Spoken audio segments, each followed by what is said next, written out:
नमस्कार. आज आपण एका खूप महत्त्वाच्या कायद्याबद्दल बोलणार आहोत. तो म्हणजे मेस्मा कायदा. आता याचं पूर्ण नाव आहे महाराष्ट्र अत्यावश्यक सेवा परिरक्षण अधिनियम 2023. नाव थोडं किचकट वाटेल, पण हा कायदा आपल्या सगळ्यांच्या आयुष्यावर परिणाम करतो. म्हणजे सरकारी कर्मचारी असो किंवा सामान्य नागरिक, सगळ्यांसाठीच हा महत्त्वाचा आहे. आणि खास करून जे कर्मचारी संपावर जाण्याचा विचार करत असतील, त्यांनी तर हा कायदा नीट समजून घेतलाच पाहिजे. चला तर मग बघूया काय आहे हे प्रकरण. जरा एक क्षण विचार करा. समजा आपण सकाळी उठलो आणि आपल्या लक्षात आलं की काहीतरी गडबड आहे. ज्या सेवांवर आपलं रोजचं आयुष्य अवलंबून आहे ते अचानक बंद पडले आहेत. ही फक्त कल्पना नाही आहे, हा एक खूप गंभीर प्रश्न आहे. विचार करा, हॉस्पिटल्समध्ये उपचार मिळत नाहीयेत, बस रेल्वे जागेवरच थांबले आहेत, घरात न पाणी आहे न वीज, आणि सरकारी कामांसाठी गेलो तर कार्यालयांना कुलूप. याचा थेट फटका कोणाला बसतो? तर रुग्णांना, विद्यार्थ्यांना, शेतकऱ्यांना आणि आपल्यासारख्या प्रत्येक सामान्य नागरिकाला. आपलं संपूर्ण समाज जीवनच यामुळे विस्कळीत होऊन जातं.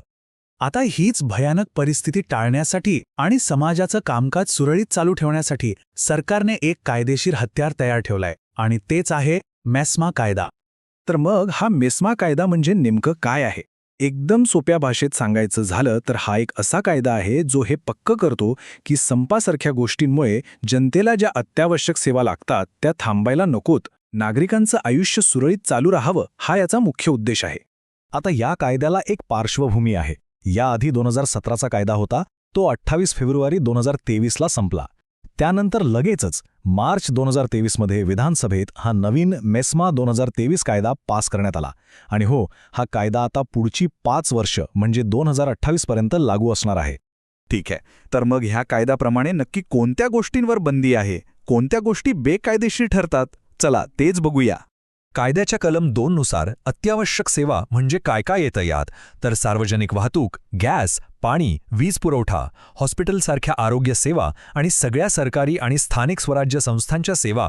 ह्या सगळ्या सेवांमध्ये जे लोक काम करतात त्यांच्यासाठी हा कायदा खूपच महत्त्वाचा ठरतो. आता बघा, इथे एक इंटरेस्टिंग गोष्ट आहे.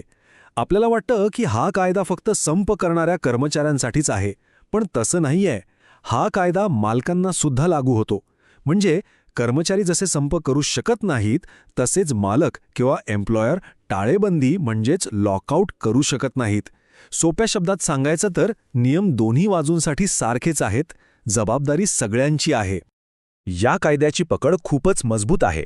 म्हणजे बघा, सरकारने एकदा का नोटिफिकेशन काढलं की त्या सेवेमधला कुठलाही संप, मग तो त्या नोटिफिकेशनच्या आधी जाहीर झालेला असो किंवा नंतर, तो तात्काळ बेकायदेशीर ठरतो. यातून सुटायची कोणतीही पळवाट ठेवलेली नाही. आणि जर कोणी हा कायदा मोडलाच तर त्याचे परिणाम खूपच गंभीर असू शकतात. चला बघूया की कायद्यामध्ये नेमक्या काय शिक्षा सांगितल्या आहेत. कायद्याच्या कलम 7 प्रमाणे जर कोणी बेकायदेशीर संपात भाग घेतला तर त्या व्यक्तीला 1 वर्षापर्यंत तुरुंगवास होऊ शकतो. फक्त तुरुंगवासच नाही, तर त्यासोबत 3,000 रुपयांपर्यंतचा दंडसुद्धा लावला जाऊ शकतो. आणि ही गोष्ट लक्षात ठेवली पाहिजे की कोर्ट एकतर तुरुंगवास किंवा फक्त दंड नाही, तर दोन्ही शिक्षा एकत्र सुद्धा देऊ शकतं. म्हणजे कायदा मोडण्याची ही एक मोठी किंमत चुकवावी लागू शकते.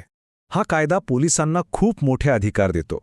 म्हणजे पोलिसांना जर फक्त संशय जरी आला की एखाद्या व्यक्तीने या कायद्याखाली गुन्हा केला आहे, तरी पोलीस त्या व्यक्तीला कोणत्याही वॉरंटशिवाय अटक करू शकतात. आणि गोष्ट इथेच संपत नाही. यातला सगळ्यात गंभीर भाग आता येतोय. या कायद्याखाली जे काही गुन्हे दाखल होतात ते सगळे अजामीनपात्र आहेत, नॉन बेलेबल. याचा अर्थ काय? याचा सरळ अर्थ असा आहे की एकदा अटक झाली की जामीन मिळणं हे हक्क म्हणून मागता येत नाही. म्हणजे परिस्थिती खूपच बिकट होऊ शकते. या कायदेशीर कारवाईसोबतच प्रशासकीय पातळीवरही खूप गंभीर परिणाम होतात. संपातले दिवस डाईस नॉन म्हणून गणले जातात, म्हणजे सेवेत न गणलेले दिवस. यालाच सेवेत खंड किंवा ब्रेक इन सर्व्हिस असं मानलं जातं. आणि याचा परिणाम कर्मचाऱ्यांच्या पगारावर, प्रमोशनवर आणि अगदी रिटायरमेंटनंतर मिळणाऱ्या पेन्शनवर सुद्धा होतो. तर आता या सगळ्या चर्चेचा आपण सारांश काढूया आणि या कायद्यामागचा मूळ हेतू काय आहे ते पुन्हा एकदा समजून घेऊया. सरतेशेवटी मेस्मा कायद्याचा उद्देश एकच आहे. जेव्हा अत्यावश्यक सेवा बंद पडतात तेव्हा सामान्य नागरिकांचे जे हाल होतात त्यापासून त्यांचं संरक्षण करणं. हा कायदा सार्वजनिक हिताला सर्वोच्च प्राधान्य देतो. आणि पुन्हा एकदा लक्षात ठेवण्यासारखी गोष्ट म्हणजे हा कायदा काही तात्पुरता नाहीये. तो 2028 पर्यंत म्हणजे पुढची 5 वर्ष लागू राहणार आहे. त्यामुळे आजच्या काळात तो खूप जास्त महत्वाचा आहे. आणि जाता जाता एक महत्वाचा प्रश्न, एका बाजूला आहे संपूर्ण समाजाचं हित आणि दुसऱ्या बाजूला आहेत कर्मचाऱ्यांचे हक्क. या दोन्हीमध्ये एक योग्य ताळमेळ, एक बॅलन्स साधणं शक्य आहे का, यावर विचार करायला हरकत नाही.